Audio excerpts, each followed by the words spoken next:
presidente.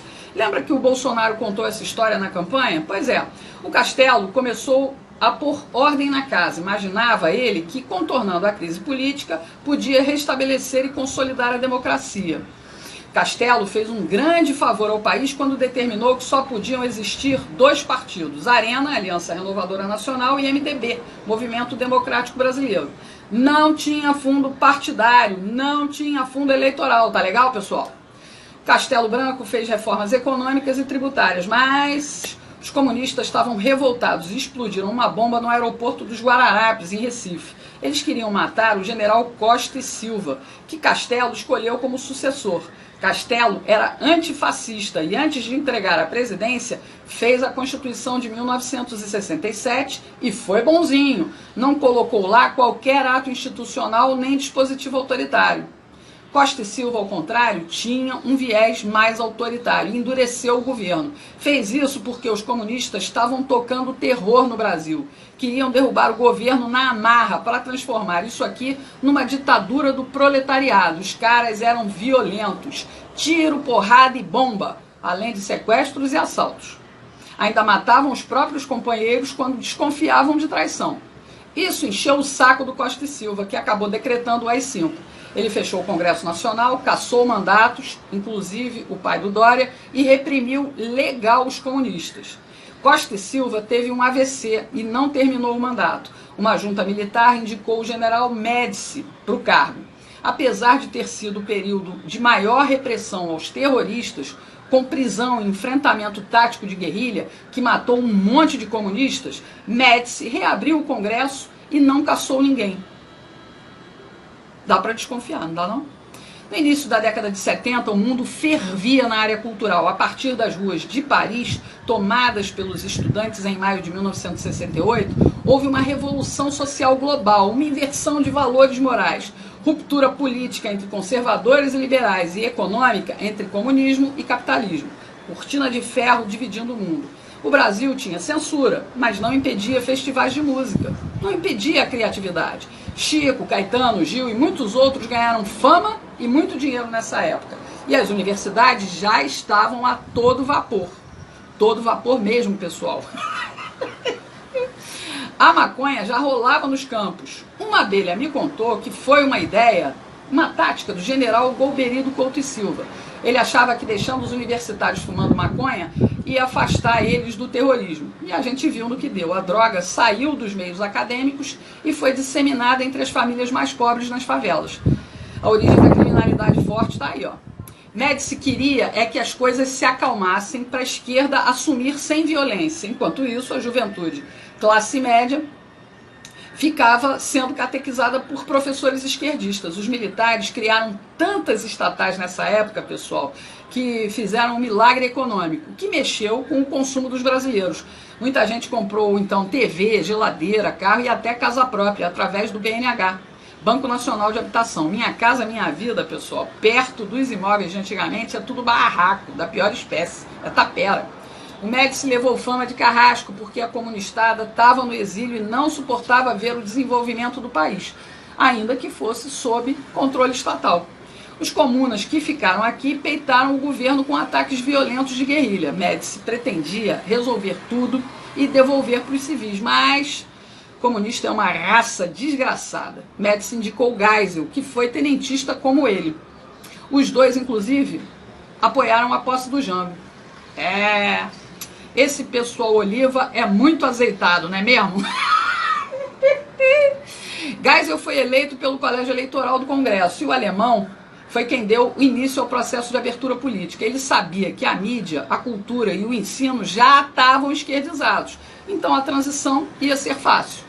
Enfim, Geisel se aproximou da República Popular da China, reconheceu a independência de Angola pelos comunistas, fez acordo nuclear com a Alemanha e até deu fim ao AI-5. Por tudo isso, ele bateu de frente com oficiais linha dura, que não queriam de maneira nenhuma devolver o país nas mãos dos comunistas. Geisel venceu a queda de braço e impôs João Figueiredo como sucessor. Ele sabia que Figueiredo só queria cuidar de cavalo e cumpriria a ordem de fazer a abertura ampla, geral e restrita. Com tudo pronto, foi só os comunistas do exílio voltarem. A esquerda no poder seria facilmente o próximo passo, mas de forma lenta e gradual, para que a gente nem sentisse tanto. Enquanto isso, o maior pelego de todos os tempos estava sendo gestado lá no sindicalismo. Nossa esquerda aprendeu a agir sem tanta pressa. Aturamos o Sarney, pessoal, por 5 longos anos, em troca de uma Constituição social-democrata, nome bonito para esconder a ação nefasta da esquerda comunista. Na cultura, a música brasileira já apresentava os resultados dessa esquerdização, definhando em conteúdo e em qualidade. O ensino foi banalizado e nos transformou em idiotas úteis.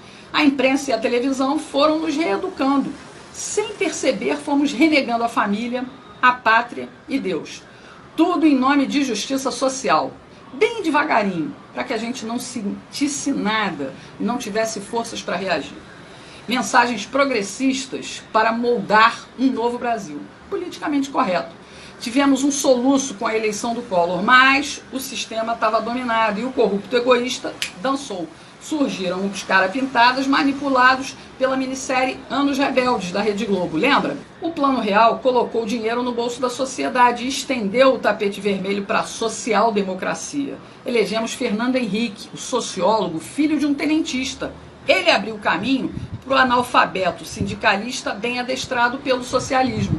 Lula instaurou a supremacia da estrela vermelha, onde empresários corruptos alimentavam políticos corruptos. Políticas populistas fecharam os olhos do proletariado. O governo finalmente dita regras sociais sem qualquer contestação. De novo, a política personalista em ação. Hoje, na música popular, Marcelo D2, Anitta, Ludmilla estimulam o consumo de drogas. A ideologia de gênero é cantada em prosa e verso pelo desafinado Pablo Vittar. Lixo cultural. A gente engole isso toda hora. Começamos a dar sinais de reação quando votamos em Jair Bolsonaro para a presidência da República. Mas o estrago da ideologização política, pessoal, continua atrapalhando. E não permitiu o serviço de limpeza completo. Continuamos errando nas urnas. Mantivemos um monte de comunistas, socialistas, progressistas e liberais, tudo junto e misturado lá no Congresso.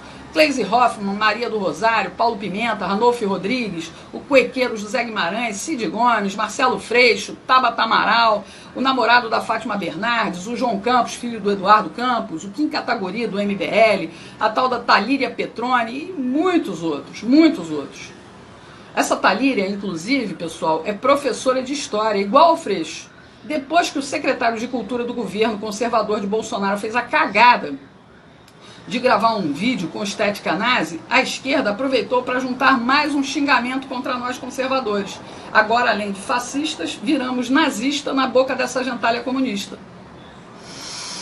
Tudo com o apoio velado de Rodrigo Botafogo Maia, que faz conluio com essa gente, com o Centrão, para derrubar pautas conservadoras do Bolsonaro e para derrubar também ministros como o Weintraub e a Damares.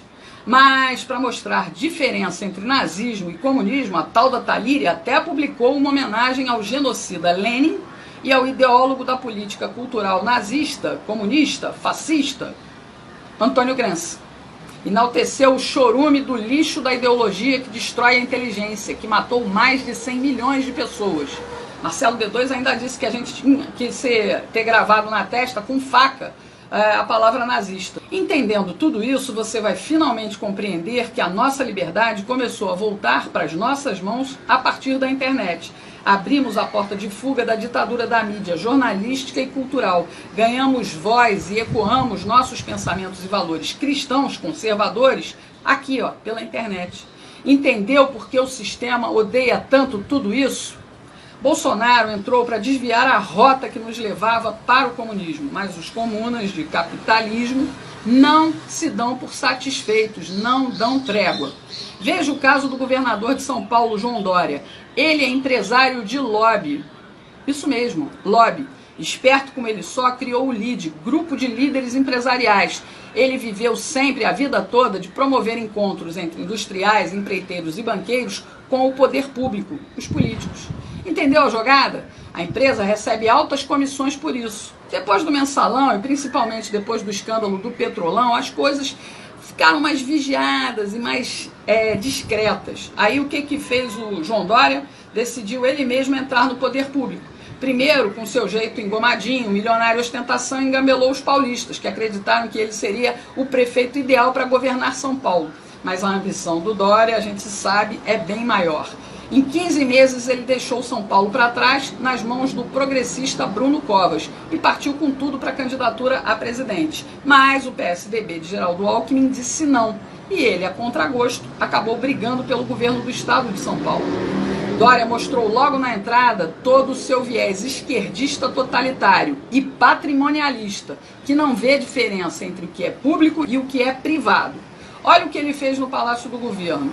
Pegou uma decoradora e mudou toda a estética clássica do Palácio Bandeirantes. As mudanças físicas custaram mais de R$1,5 milhão, para deixar tudo bem parecido com palácios de estilo autoritário, como a estética nazista, fascista, comunista. Basta comparar essas fotos disponíveis na internet. Mas Dória e Alckmin, Alckmin e Dória são iguais, representam o mesmo tipo de política nefasta, só que Dória vai numa velocidade destrutiva muito mais rápida. Tudo pela fixação, pelo poder da presidência da República. É lá que ele quer estar.